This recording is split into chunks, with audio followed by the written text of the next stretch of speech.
कर्नाटकातील नेतृत्व बदलाच्या चर्चेनंतर काँग्रेसच्या दक्षिण भारतातील नव्या त्रिमूर्तीची जोरदार चर्चा सुरू झाली आहे। तेलंगणामध्ये रेवंत रेड्डी, केरळमध्ये डी सतीशन आणि आता कर्नाटकात के शिवकुमार यांच्या रूपाने काँग्रेसने दक्षिणेत मजबूत नेतृत्व उभं केल्याचे चित्र दिसतंय।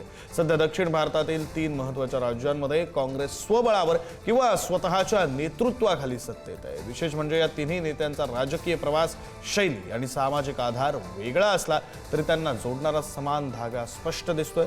कोणता आहे तो धागा आपण ग्राफिक्सद्वारे पाहूया।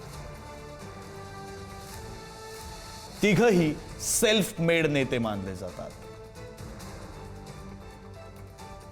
दिल्लीहून लादलेले चेहरे नसून कार्यकर्ता, संघटन, संघर्षातून वर आलेले नेते अशी या तिघांची ही प्रतिमा आहे।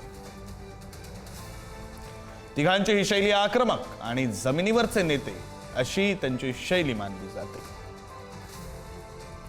रेवंत रेड्डींची फायर ब्रँड भाषणं, सतीशन यांची संयमी पण धारदार रणनीती आणि के शिवकुमार यांची संघटनेवर असलेली पकड। भाजप आणि प्रादेशिक पक्षांविरोधात थेट लढत त्यांनी काँग्रेसला पुनर्जीवित केलं असंही त्या राज्यात म्हटलं जातं।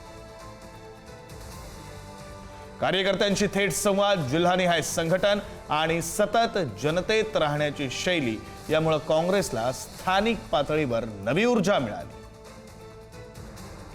काँग्रेससाठी दक्षिण भारतात आता ऑक्सिजन बेल्ट मानला जातो।